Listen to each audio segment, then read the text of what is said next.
Bago, Tarlaqueños. Sobrang lamig at linis ng tubig.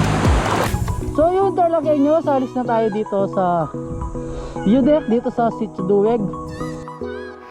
Yun no, Tarlaqueños, kung mag-start kayo dito sa Sitio Dueg, so i-google map nyo lang siya papunta sa Canding Falls. So nasa 17 minutes siya, 4.2 kilometers. And then guys, kung gusto nyo mag-start sa 𝗚𝗎𝗓 or Tarlac City, so i-google map nyo lang Canding Falls. So nasa 57 minutes, 42 kilometers.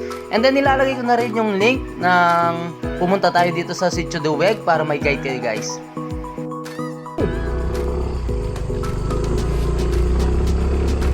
Ingat-ingat lang always, Tarlaqueños, kasi napaka-hirik ng daan. So tandaan nyo na lang itong pinadaanan ko. Pabalik kayo guys.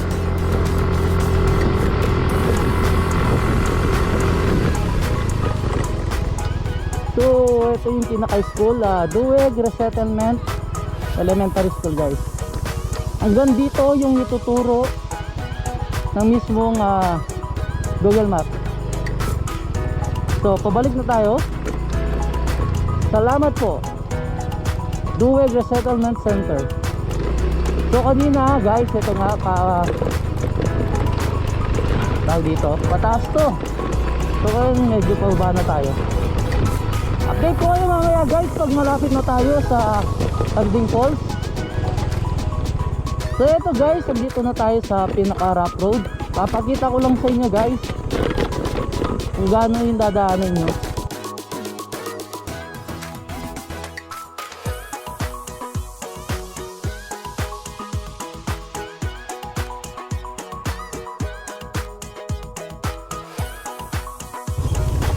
So ito na nga, Tarlaqueños, yung part na bababato.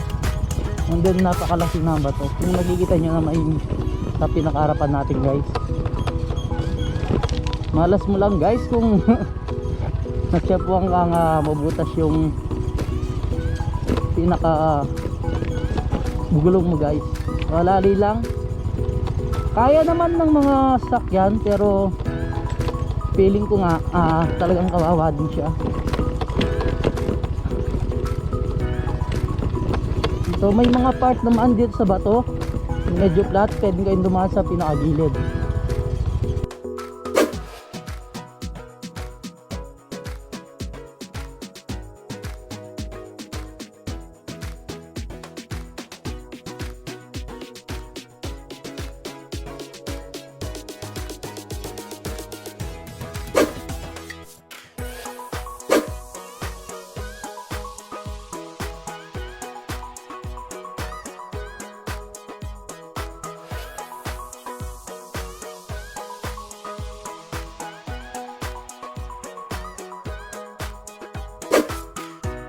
So ito yung 𝗚𝗢𝗡𝗏𝗏 Falls.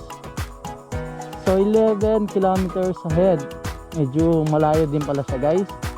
So next time na lang natin to sasadyain. So yung Canding Falls, sinabi sa akin ng mga local dito is nasa 20 to 30 minutes lang siya. So yun na muna yung dadaanan natin guys. Next time papakita ko sa inyo itong 𝗚𝗢𝗏𝗏 Falls. Yun na, Tarlaqueños, nandito na nga tayo sa may pinaka-jump off ng Canding Falls or sa Canding River. Then dito guys, yung papuntang Sitio Dueg, yung pinuntahan ko kanina, yung 𝗚𝗢𝗡𝗏𝗏 na. So diretso lang tayo doon guys, no. Nasa 3 to 5 minutes nandun na tayo sa parking area. And then sa mismong parking area guys, andun na yung Canding River. And then kung gusto yung pumunta ng Canding Falls is nasa 15 to 20 minutes trekking lang siya.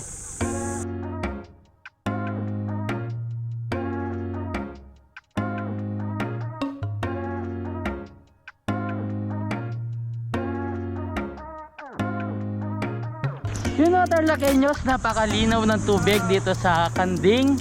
So parang Canding River guys. So later guys, no, bali mag-start tayo dito, pupuntahan natin yung Canding Falls. Feeling ko ito nga tubig dito na ay nanggagaling sa mismong Canding Falls. So napakalinaw guys, ayan siya. So sa kabilang side, ayan siya guys. So hindi na ako magtatagal dito guys, no. Papakita ko sa inyo kung paano puntahan yung Canding Falls. So sabi ng mga na local dito, hindi naman natin na kailangan kumuha ng tour guide kasi Hindi naman siya ganun kahirap puntahan.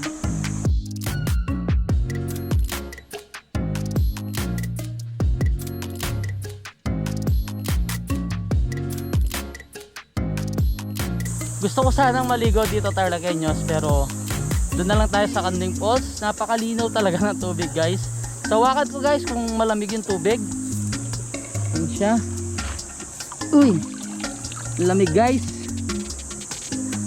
9 AM na pero sobrang lamig ng tubig.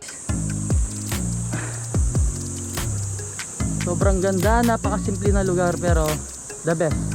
Yun guys, no, kung wala kayong baon, pumunta kayo ng Canding Falls at maliligo nga kayo dito. So may mga cottages and then may mga kainan naman dito. So yun sila sa pinakalikod ko. Yun na Tarlaqueños, may mga pwedeng kainan dito sa may maraming tindahan. So hindi kayo magugutom. So napakalinis ng tubig. Tapos may mga cottages, pwedeng makainan. Perfect. Yun na Tarlaqueños, bali pupunta na ako sa may Canding Falls. So may papunta doon. Susundan ko na lang sila guys. Ayan siya.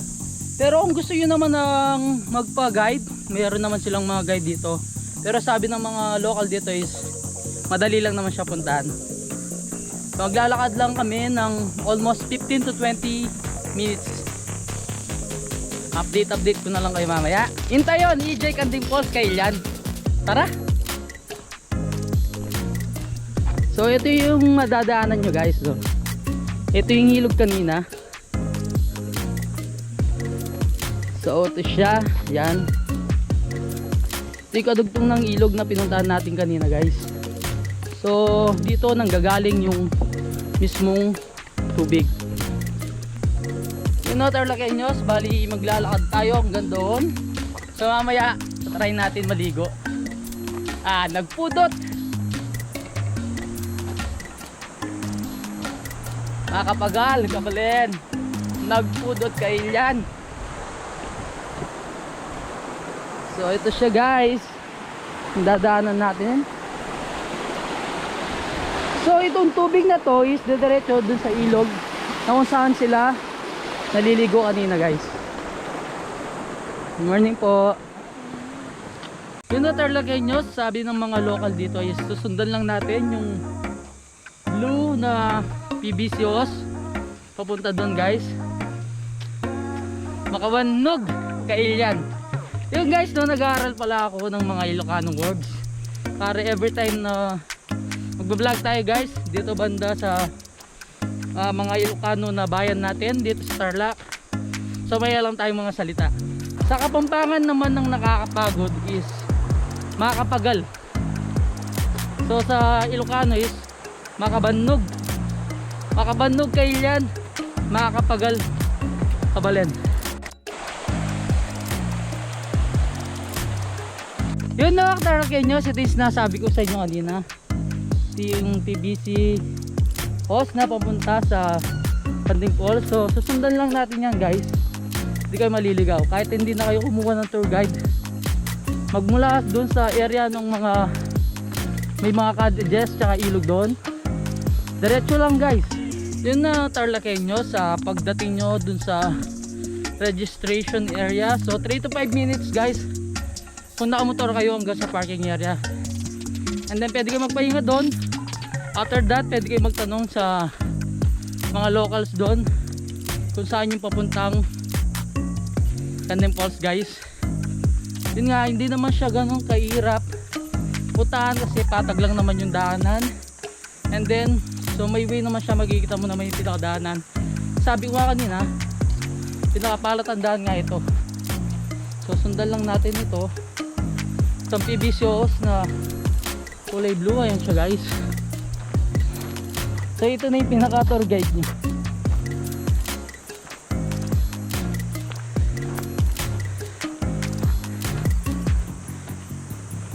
So ito yung pangatlong falls na pupuntahan natin dito sa Tarlac, Tarlaqueños. Unang pinuntahan ko yung San Clemente Falls sa 𝗵𝗏𝗃𝗃 Tarlac. And then yung pangalawa yung sa Sitio Bago. So yung tinatawag nilang Bago Falls guys. So mapupuntahan mo naman yon kung dadaan ka ng Kapas Botolan Road or mismo sa mismong Tala Road. Yun o Tarlaqueños, medyo malapit na tayo sa mismong Canding Falls. Kung naririnig nyo is marami ng tubig na medyo pababa dito guys. So pinakapalas ng daan guys, no? Itong mabatong ilog. So magpabanda lang tayo doon sa likod ng pinakamalaking bato na yun guys. So andun na yung pinaka Canding Falls.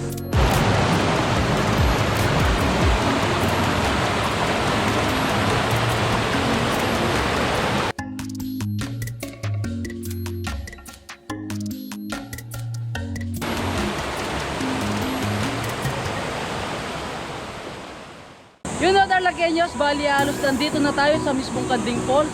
So itong part na to is pwede kayong malikod dito guys, napakalinaw ng tubig. And then kita mo naman umaagos, for sure malamig yan guys. And then malalim naman siya. So yun Tarlaqueños, nandito na ako sa mismong Canding Falls. So sa pinakalikod ko guys, nandun na yung mismong falls. So makita ko dito sa pinakataas ng bato guys. Nakaka-proud to be Tarlaqueños naman talaga. So masasabi mong I love Tarlac. And then kung naghahanap kayo ng magandang pasyalan dito sa Tarlac guys, huwag niyong kalimutang i-search Exploring Tarlac.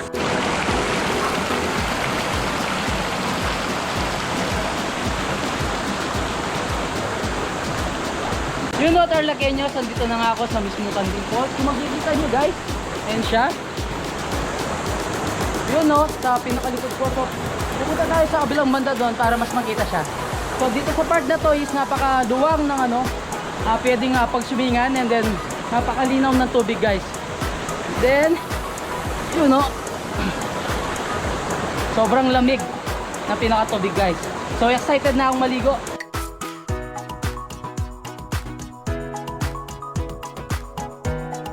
Yun o mga 𝗀𝗏𝗃𝗏 at 𝗃𝗏𝗏𝗏. So akit na tayo sa pinakataas ng part ng Canding Falls. Ayan siya guys. Pagka-akyat natin dun, pahinga muna tayo. Nagpudot, makabannog,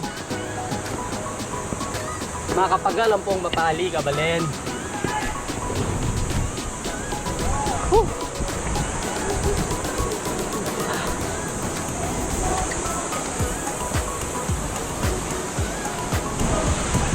Yung Tarlaqueños, nandito na nga ako sa pinakataas ng Canding Falls. So dito guys, no, ito yung pinaka jump cliff. So pwede kayong tumalon dito pag mula doon guys.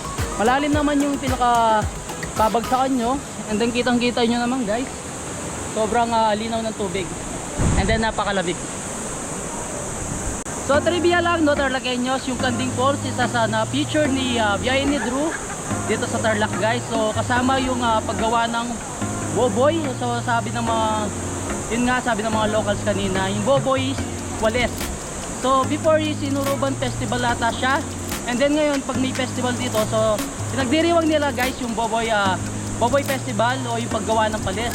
So kanina guys no, pumunta nga tayo sa pinakataas ng Sitio Dueg sa yun, 𝗃𝗏𝗃𝗏𝗃 na. So dun mismo pala sa mismong Sitio Dueg ginagawa yung walis.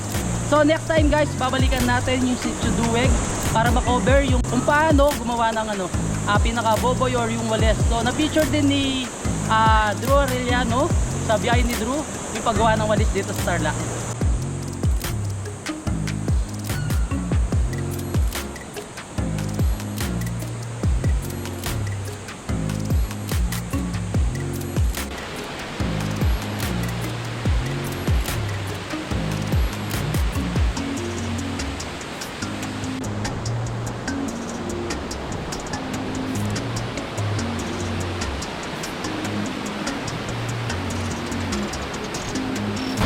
Tarlaqueños, nandito na nga tayo sa pinakataas ng Canding Falls.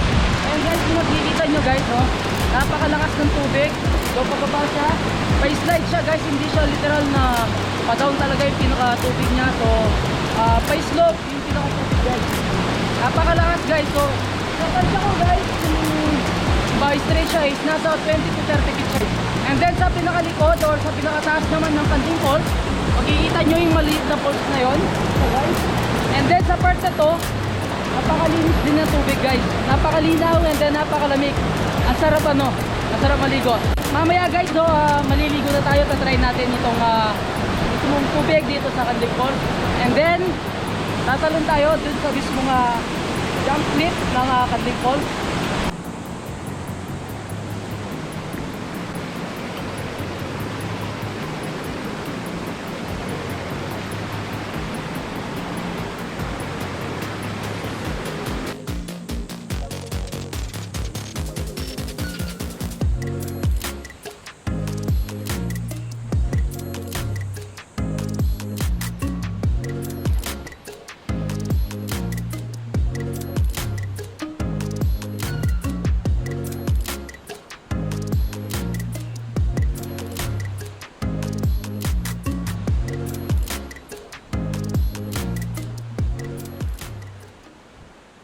You know, Tarlaqueños, ganito kalinaw yung tubig dito sa Canding Falls. So, ito yung kadugtong ng Canding River, yung pinuntahan natin kanina sa may parking area, guys. So, maligo muna ako.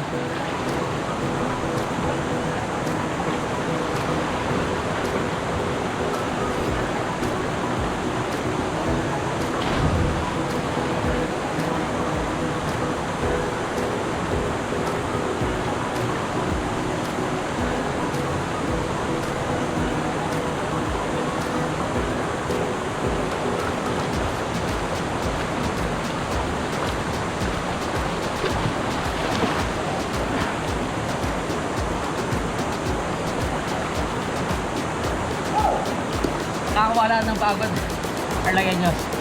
Sobrang lamig at linis ng tubig. So sa lahat ng Tarlaqueños na hindi pa nakapunta dito sa Canding Falls, so San Clemente, Tarlac, guys, so iniimbitahan ko yung pumunta dito sa pinagmamalaki ng San Clemente, Tarlac. Ito nga Canding River, tsaka itong Canding Falls.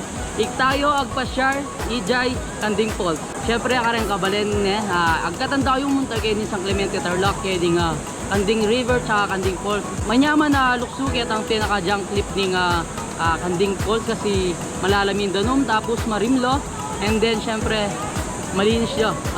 Marinat. Punta guys, punta na kayo kay ning Canding Falls.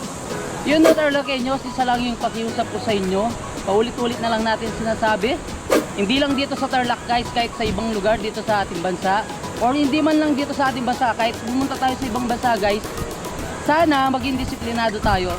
So yung kalat mo, dalin mo. Hindi naman ganun kabika yun, di ba? Yung guys, no, hanggang dito na lang. Maraming salamat sa pagsuporta sa Exploring Tarlac page, and then syempre follow nyo na rin yung TikTok account natin, guys.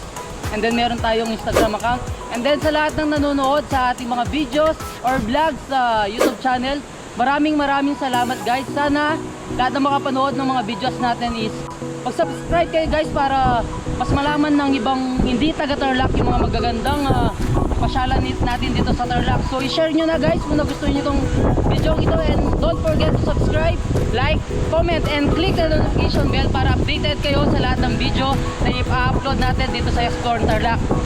So hashtag I love Tarlac, hashtag proud to be Tarlaqueños. At kung naghahanap kayo ng magandang lugar dito sa Tarlac, so laging tandaan, where to eat, where to go, Exploring Tarlac.